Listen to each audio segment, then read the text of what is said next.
Nama Kapolda Jawa Tengah Irjen Pol Ahmad Lutfi menempati elektabilitas tertinggi dalam berbagai survei untuk pemilihan gubernur mendatang. Tak tanggung-tanggung, Kepala Kepolisian Daerah Jawa Tengah yang sudah menjabat selama 4 tahun lebih ini unggul dibandingkan nama-nama tenar seperti Ketua DPD Partai Gerindra Sudaryono, mantan Wakil Gubernur Jawa Tengah Taj Yassin Maimun, serta Bupati Kendal Diko Ganinduto.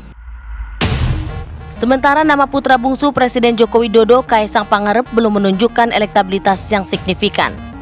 Padahal Kaisang sudah lama belusukan ke Jawa Tengah dan kota-kota lainnya untuk mempersiapkan maju dalam kontestasi pilkada serentak. Tapi partai politik dan koalisi lah yang menentukan siapa yang akan diusung dan bisa memperoleh elektabilitas maksimal. Politik dinamis bisa saja membalikan angka-angka yang sudah dirilis lembaga survei. Tinggal bagaimana calon bisa mendekati kekuasaan dan didukung penuh. Tim TV One mengabarkan.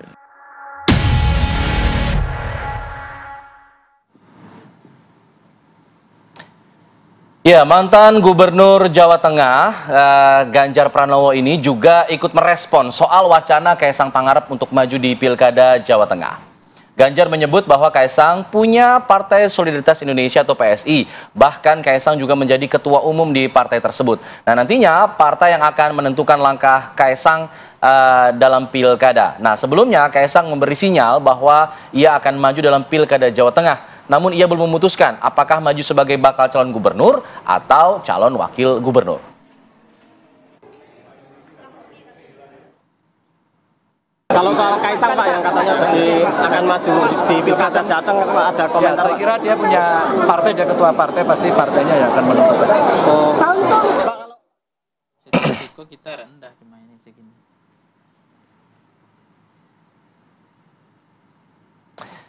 Baik, kita akan bahas mengenai hal ini pemirsa. Apakah kemudian Kaisang Pangarep ini akan maju sebagai salah satu bakal calon, entah itu bakal calon gubernur atau bakal calon wakil gubernur di kandang PDIP di Jawa Tengah yang kemudian juga menjadi pertaruhan bagi PDIP. Nah, sudah hadir bersama kami dalam studio ada Bang Pangi Syarwi Caniago selaku analis politik dari Foxpol Research and Consulting. Selamat pagi Bang Pangi. Selamat pagi. Dan melalui sambungan Zoom kita sudah hadirkan ada dua narasumber, ada Mas Aryo Seno Bagaskoro, politikus PDIP, dan juga Mbak Sheryl Tanzil, politikus juru bicara dari PSI. Selamat pagi.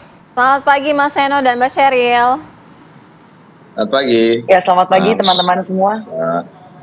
Baik, saya ingin ke Mbak Sheryl dulu. Mbak Sheryl, ini yang terbaru adalah Nasdem memberikan dukungannya untuk Kaisang Pangarep nih, untuk bisa maju di Jawa Tengah catatannya. Tapi masih ada catatan di situ adalah Kaisang ini disebut sebagai bibit probabilitasnya ada gitu untuk maju. Tapi belum jelas juga maju sebagai cagup atau cawagup.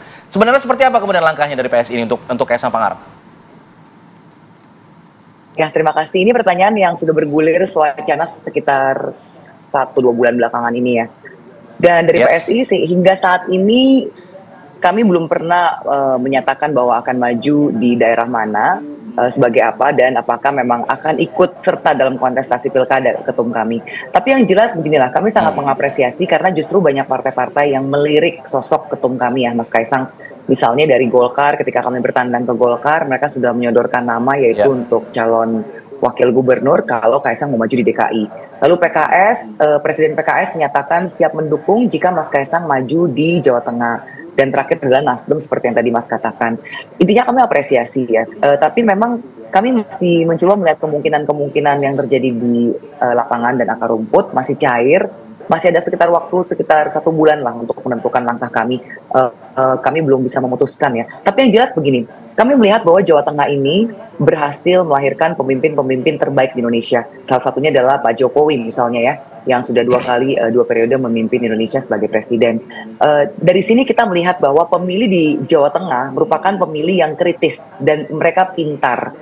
Jadi ketika survei Mas Kaisang di Jawa Tengah yang terakhir misalnya dari LSI menyatakan siapapun yang berpasangan dengan Mas Kaisang itu sangat tinggi probabilitas elektabilitasnya, kami sangat merasa terhormat ya sebagai sebuah partai muda dan juga ketum kami boleh dibilang adalah darah segar begitu untuk politik Indonesia. Ini menunjukkan bahwa memang masyarakat menginginkan hadirnya sosok game changer dan itu ada dalam sosok Mas Kaisang Pangarep.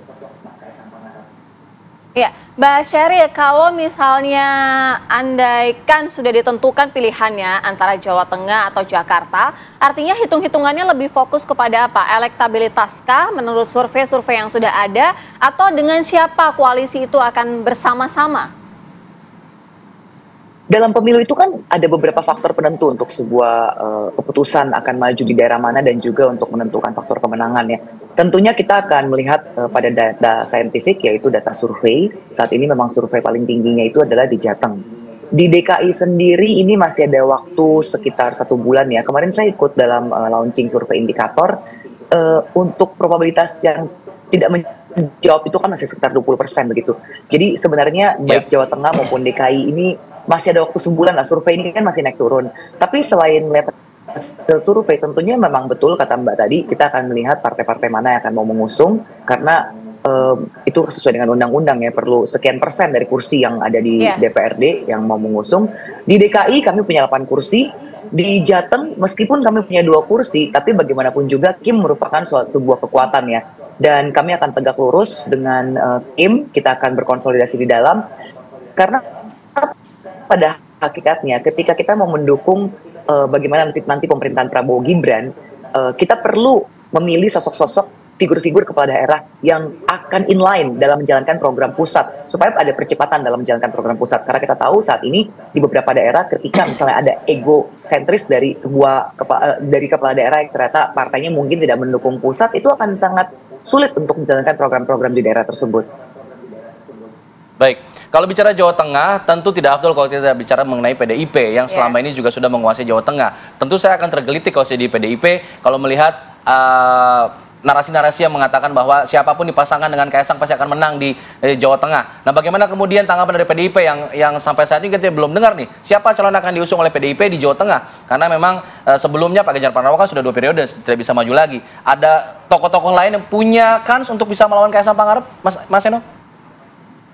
Ya terima kasih Mas. Jadi pada intinya sebenarnya demokrasi itu kan akan tampak semakin hidup, semakin matang kalau ada banyak opsi dan banyak pilihan. Bahkan menjadi sangat memungkinkan untuk menjadi kondusif apabila ada perbedaan-perbedaan itu dan itu terjadi. Nah, selama ini di dalam praktek pemerintahan yang terjadi di Indonesia tidak pernah ada masalah kok kalau misalnya antara presiden lalu kemudian kepala daerah itu berbeda-beda preferensi politik, pilihan politik itu sesuatu yang biasa saja kok. Dan pembangunan tetap bisa berjalan dengan baik. PDI Perjuangan selama puluhan tahun setelah dikuyo-kuyo demikian parah pada saat reformasi, melahirkan pemimpin dalam suasana perbedaan demokrasi yang biasa saja. Tidak pernah ada upaya kami untuk menyeragamkan semacam itu antara semua daerah di Indonesia harus satu pilihan politik. Sehingga di Jawa Tengah pun akhirnya muncul berbagai pemimpin yang berasal dari bawah, yang itu kemudian diidentikan dengan PDI Perjuangan. Dari pemilu ke pemilu, lahir pemimpin itu dari bawah, dari proses kaderisasi yang panjang, dari tidak ada yang instan di Jawa Tengah, lalu muncullah proses itu, yang memunculkan banyak pemimpin yang dari Jawa Tengah itu tadi, muncul dari rahim kaderisasi yang kita coba lakukan di Jawa Tengah salah satunya. Sehingga dalam melahirkan pemimpin tentu kita tidak berani coba-coba, tidak berani main-main. Ada satu pertanggungjawaban besar dari kami semua di sana, sehingga harus memprosesnya. Nama-nama yang muncul pun dari PDI Perjuangan hingga hari ini, baik secara internal maupun secara survei misalnya, adalah nama-nama yang sangat mumpuni dalam bidangnya masing-masing. Yang paling sering disebut hari ini kan misalnya ada Pak Andika Perkasa, yang ini sangat mumpuni di bidang militer, punya kemampuan untuk mengkonsolidasi kekuatan bicara tentang progresivitas, gitu. Anak-anak muda yang suka melihat cara kepemimpinan beliau pada saat menjadi Panglima TNI. Lalu ada Mas Hendy misalnya yang ini pernah 2 periode menjadi wali kota Semarang dan sekarang kepala LKPP. Ada Bung Jekek, seorang kepala daerah muda juga, dan banyak beberapa nama yang lain. Tetapi nama-nama itu semua mencerminkan satu hal yang sama, kompetensi dan rekam jejak yang baik. Sehingga nanti pada saat sudah mengerucut di satu nama, kami masih punya waktu untuk mematangkan aspirasi. Saya yakin betul bahwa kalau di survei sekarang nama-nama itu semua muncul, tetapi kan belum ada yang berada di angka aman banget. Tuh, ini ada angka kepastian, ini pasti menang nih, belum ada juga, masih sangat dinamis. Sehingga Kami yakin kalau Baik. pada saatnya kami sepakat dengan satu nama, mesin politik jalan, kita akan bisa menggerakkan pilkada besok di Jawa Tengah dengan semakin semarak dan penuh pilihan. Saya rasa itu, Mbak Sira. Baik, kalau kita lihat dari posisi kalkulasi yang masih pantau lah saat ini untuk di Jawa Tengah, ini nama-nama siapa saja yang saat ini masih sangat-sangat kuat? Ya, sebenarnya dari nama-nama yang santer menjadi perbincangan di ruang publik ya, itu kan nama-nama yang tidak bisa lepas dari 5 nama besar ya. Pertama ada Pak Ahmad Lutfi, kemudian Kaisang, ada Tak Yassin, ada Gus Yusuf ya, kemudian Mbak Atiko. Ini kan nama-nama yang selalu diperbincangkan hari ini. Nah, yang kedua adalah dalam konteks ini kan dunia pilkada, kontestasi pilkada di Jawa Tengah ini kan lapangannya ibaratnya tuh setara, equal. Karena tidak ada incumbent, meskipun memang ada Tak Yassin sebagai wakil gubernur. Nah, di dalam posisi seperti ini maka elektabilitasnya masih sangat kompetitif dan dinamis. Jadi benar apa kata tadi Mas Seno? Ya, belum ada yang menonjol gitu ya? leading ya di atas 50% misalnya. Dengan demikian juga ini dinamikanya sangat panjang karena akan ada turbulensinya, ada persoal pasangan. Nah, dan nama-nama ini juga termasuk namanya Kaisang atau Pak Ahmad Lutfi atau Mas Diko, ada Sudaryono. Sudaryono kan kemarin udah maju jadi wakil menteri, ditarik kemungkinan nggak akan tarung di Jawa Tengah. Ya. Kemudian ada Mbak Tiko atau Gus Yusuf dan nama-nama lain. Termasuk mungkin tadi nama Andika, tapi kita belum kelihatan potretnya kemarin Mas Andika yang disampaikan tadi. Nah, cuma ini kan dengan konteks seperti ini, kondisinya sekarang, penuh kehati-hatian betul. Karena positioning karena kompetitif, maka faktor wakil sangat penting juga. Nah, ada juga di elektabilitas partai misalnya, atau calon kandidat. Orang itu nggak cocok sebagai gubernur, cocoknya wakil gitu. Ada juga orang yang dipasangkan ketika dipilih sebagai gubernur, dia nggak cocok karena dia diwakil. Itu bisa terbacanya dari apa? Bisa kebalik-balik jadinya. Jadi positioningnya dia. Pertanyaannya, apakah Kaisang itu positioningnya sebagai gubernur atau wakil gubernur?